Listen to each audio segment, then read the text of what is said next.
बिस्मिल्लाहिर्रहमानिर्रहीम। लाखों करोड़ों दुरूदो सलाम मोहम्मद मुस्तफ़ा सल्लल्लाहु अलैहि वसल्लम और आले मोहम्मद पर। मैं हूं उमर दराज गोंदल।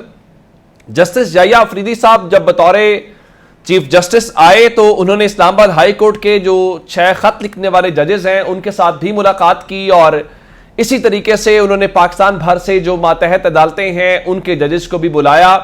तो तासुर यह गया जी अब अदलिया के अंदर किसी किस्म की कोई मुदाखलत नहीं होगी, अदालतें अब आजादाना काम करेंगी। तो हमने भी कहा जी ये तो बड़ी अच्छी बात है।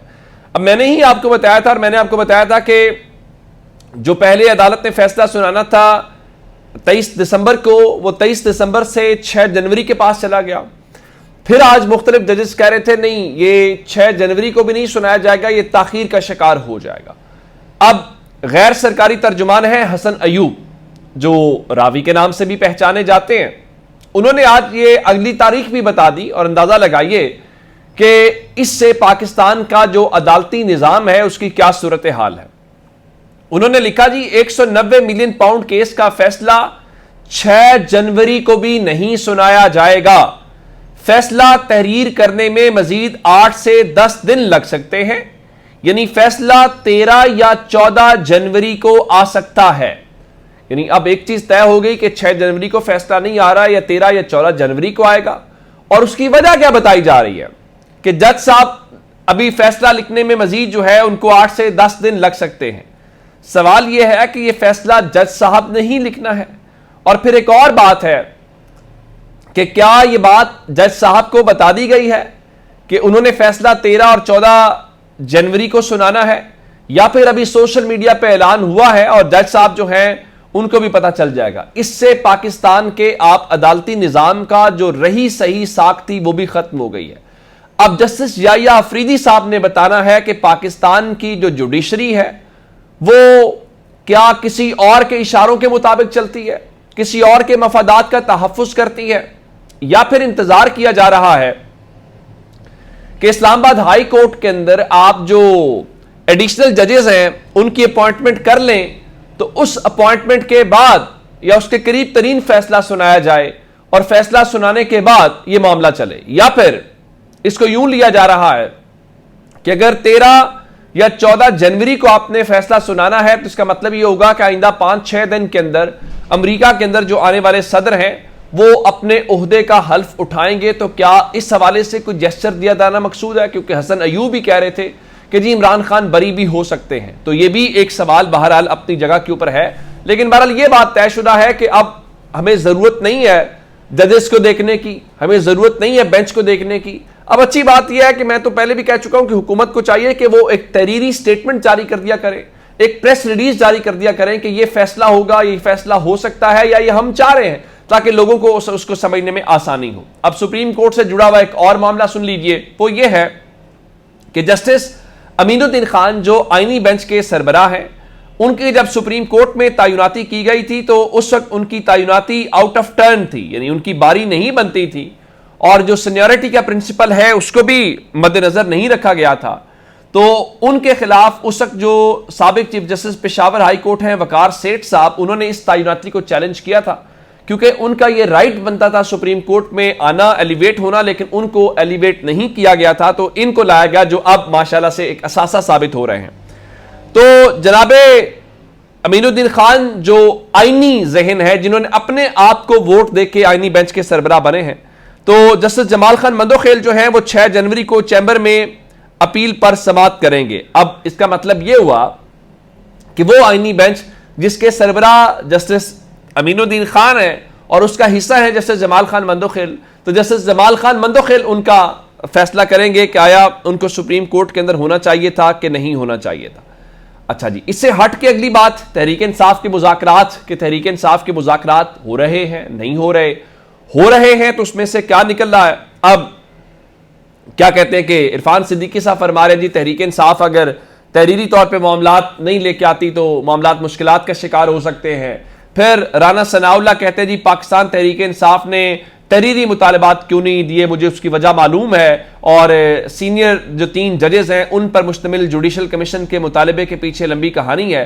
लेकिन ऐसा करना इन जजेस को मुतनाज़ा करने के मुतरादिफ है। क्या मुतनाज़ा करने के मुतरादिफ है? आप 3 सीनियर जजेस पर मुश्तमिल 9 मई और 26 नवंबर पे बना दीजिए, जो दूध का दूध और पानी का पानी है। चलें, यह साबित करने के लिए ही, तहरीक इंसाफ को गलत साबित करने के लिए ही आप एक कमीशन तो बना दें ताकि इस मसले का कुछ ना कुछ तो हल निकले। अब आते हैं दूसरी तरफ, पाकिस्तान तहरीक इंसाफ जो है वो भी भरपूर तैयारी करती दिखाई दे रही है और पाकिस्तान तहरीक इंसाफ ने कुछ इजलास भी तलब कर लिए हैं। और आज पाकिस्तान तहरीक इंसाफ की जो सियासी कमेटी है उसका इजलास 10:30 बजे तलब किया गया है और इस इजलास की जो सदारत है वो बैरिस्टर गौहर करेंगे और ये जो मुमकिना फैसला है उसके मुतालिक आगाह करेंगे। फिर उसके अलावा मैं आपको एक और खबर लाहौर से दे देता हूं। लाहौर से हमें इत्तला मिली है कि पाकिस्तान तहरीक इंसाफ की जो पंजाब की पार्लिमानी कमेटी है उसका इजलास जो है वो मंडे को दिन में बुला लिया गया है और वो पंजाब असेंबली में होगा और जो उनके हैं अपोजिशन लीडर मलिक अहमद खान भच्चर साहब वो उस इजलास को चेयर करेंगे।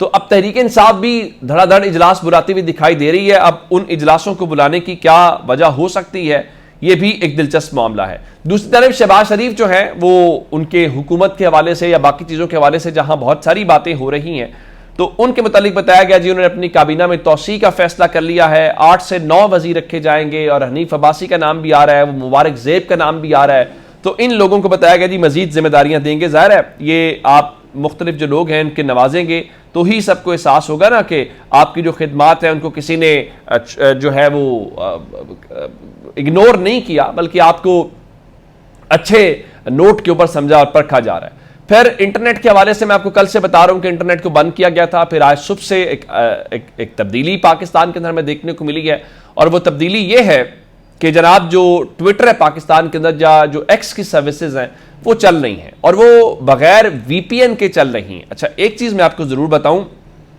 पिछले थोड़े अरसे में हम ये देख रहे हैं कि जब जब कोई गड़बड़ होती है या जब जब कोई ऐसी सूरत हाल जो तहरीक इंसाफ के खिलाफ जानी होती है तो उन दिनों के अंदर हम ये देखते हैं कि ट्विटर को खोला जाता है। तो अब ट्विटर को दोबारा खोला गया है तो उसके पीछे क्या वजूहात हैं? क्या अब मामला कोई मजीद कोई नई चीज़ करने लगे हैं या फिर इसको समझा जाए कि ये एक कोई मामूल की कार्रवाई के तौर के ऊपर ही उसको लिया जाएगा? चले, इसका पता चल जाएगा।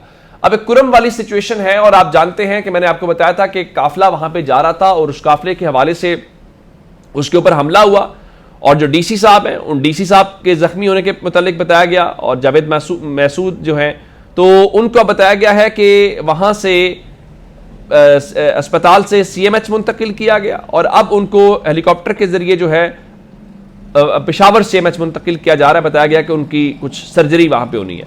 फिर कुछ खबरें ऐसी भी आ रही थी कि कहीं कोई ऐसा तो नहीं है, खैबर पख्तूनख्वा हुकूमत के जो तर्जुमान हैं बैरिस्टर सैफ वो भी उसकी जद में आ गए हैं। तो उन्होंने बताया जी मैं महफूज हूं क्योंकि मैं जाए वकूआ से फासले पे थे और मेरे जख्मी होने के हवाले से चलने वाली जो खबरें हैं वो दुरुस्त नहीं है।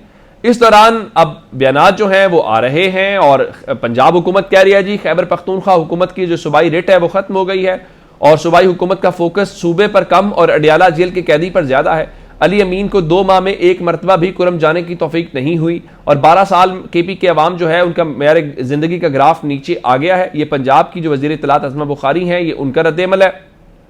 तो अब सवाल बड़ा सादा है और वो सवाल का जवाब तो बहरहाल देना पड़ेगा कि चले आप जो मर्जी बाकी कहें लेकिन एक सवाल तो ज़रूर है कि आप इतने सिक्योरिटी के साथ इतने सब कुछ के साथ भेज रहे थे उस काफिले को, तो 30 से 40 जो आप शरपसंद नामालूम अफराद कह रहे हैं वो आए और फायरिंग करके चले गए, तो आपकी जो सिक्योरिटी के इदारे हैं वो क्या कर रहे हैं?